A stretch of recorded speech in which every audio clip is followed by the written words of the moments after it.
Fala pessoal, tudo bem? Aqui é o Tadeu Contador e hoje eu vou falar com você sobre como que funciona a abertura e o processo de manutenção das entidades sem fins lucrativos, né? Das associações, das ONGs e até mesmo dos templos religiosos, porque são todos bem parecidos. Antes de tudo, essas entidades, elas têm o registro no cartório de registro de pessoas jurídicas. Então você tem que procurar o cartório aí da sua cidade para você registrar essa entidade. E ela vai ter o nascimento, né? A personalidade jurídica. Dependendo do cartório, ele já vai te liberar toda a documentação registrada dessa entidade junto do CNPJ. Por exemplo, aqui em Vitória, o cartório de registro de pessoas jurídicas aqui de Vitória, ele já libera a associação criada junto com o CNPJ. E aí você vai ter que protocolar no cartório um edital de convocação. Porque o que é esse edital de convocação? Para você criar essa associação, você vai precisar de uma assembleia, de uma reunião com as pessoas interessadas, para naquela reunião discutir os principais assuntos, as principais temáticas relacionadas a essa entidade, seja ela uma associação ou até mesmo um templo religioso, certo? Então você vai precisar de um edital de convocação para esta assembleia, você vai precisar de uma ata desta assembleia. Nessa assembleia tem que ser discutido o estatuto, que é o documento que regimenta todas as regras dessa entidade, certo? Qual é o endereço, qual é o objeto social, quais são os cargos que existem, quais são os órgãos que existem dentro dessa entidade, isso tudo vai estar previsto no estatuto. E esse estatuto vai ser discutido numa assembleia. Nessa assembleia também tem que acontecer a eleição da diretoria, certo? É muito importante que haja pessoas, tenha contingente de pessoas para você registrar isso no cartório, certo? O registro dessa documentação toda, que dá muita folha e dá muito trabalho, não é barato, tá? Os cartórios aí, mais ou menos, estou falando um custo aqui aproximado da região da Grande Vitória, você vai gastar só de custos com cartório, entre reconhecimento de firma, cópia autenticada, registro, de R$ 2.000 a R$ 2.500. Fora os honorários do profissional que vai te ajudar, seja ele um advogado ou, além do advogado, um contador. Então é importante você ter um orçamento e uma noção de custo em relação a isso, beleza? E aí você me pergunta, Tadeu, quantas pessoas eu preciso para poder criar uma associação, seja ela um templo religioso ou até mesmo uma ONG?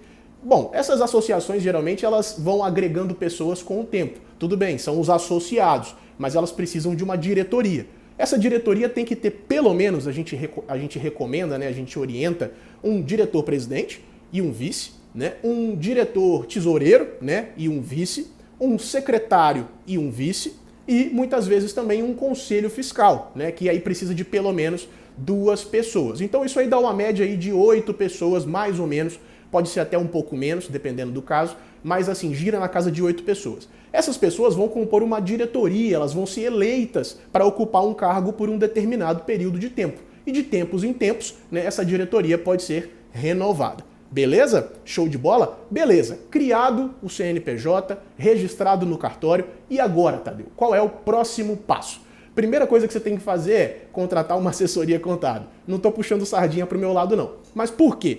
Essas entidades, né, sem fins lucrativos, por exemplo, uma igreja ou até mesmo uma associação que cuida de pessoas carentes, de animais, essas associações elas têm benefícios fiscais que são algumas isenções que o governo concede. Ou seja, enquanto uma empresa com finalidade lucrativa paga o imposto sobre as suas entradas de recursos, essas entidades, na maioria dos recursos que elas recebem, elas não pagam imposto. Então, em contrapartida, o que a Receita Federal exige? Os números da empresa periodicamente. E quem elabora e quem se corresponsabiliza por esses números? O contador. Então, a sua entidade, a sua ONG ou a sua igreja, ela precisa de um profissional contábil para poder escriturar a movimentação e trazer veracidade, autenticidade para aqueles dados. Não só isso, e também entregar declarações para a Receita Federal. Por quê? Popularmente, a gente está acostumado só com a declaração de imposto de renda pessoa física, né? Todo ano a gente vai lá, declara, tudo bem. Mas as pessoas jurídicas, elas têm uma série de outras declarações que, se não entregues, elas geram multa. Então é muito importante você ter um contador ao seu lado para diminuir o seu risco tributário, né? Sem dúvida, e te dar as assessorias e cumprir com as declarações. Porque as multas são pesadíssimas para as entidades sem fins lucrativos. Afinal, a Receita Federal não cobra o imposto. Em contrapartida, ele pede os números da empresa, como eu falei. Além da contabilidade, é importante também que tudo que você vai fazer em relação a essa entidade seja registrado, seja pago ou recebido em uma conta bancária específica. Então, depois que você tiver o CNPJ dessa entidade, você precisa ir a um banco de sua preferência e criar uma conta bancária. Por quê? Todos os recebimentos e pagamentos vão ter que transitar por ali. Os contratos que você fizer, é importante que sejam feitos através desse CNPJ. Então, por exemplo, um contrato de locação, um contrato de uma prestação de serviço que pode acontecer, até mesmo receber as doações, os patrocínios, que isso tudo aconteça neste CNPJ. Beleza, pessoal? Outro ponto muito importante também é que antes de você fazer isso tudo, antes de você optar pelo registro, pelo CNPJ, pela criação dessa entidade, é muito importante que você elabore um orçamento com as pessoas interessadas. Porque é muito comum, a gente já vivenciou isso na prática aqui no escritório,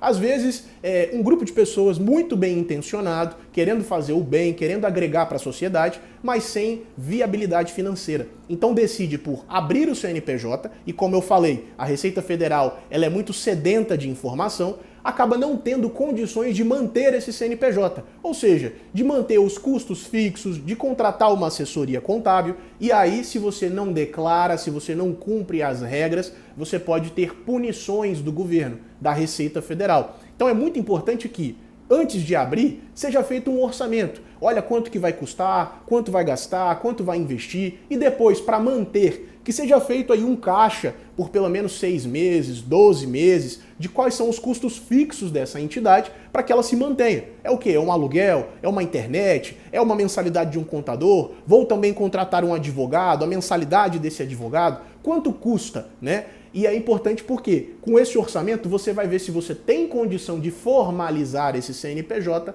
ou não, que aí se torna uma decisão consciente. Bom, pessoal, o overview que eu tinha para dar era esse. Qualquer dúvida que você tiver, chama a gente aqui, comenta, compartilha esse vídeo, curte esse vídeo, dá uma força no nosso canal e manda para quem for interessado no assunto. Qualquer dúvida a gente está à disposição. Valeu! Count Start, um novo jeito de fazer contabilidade. Até mais!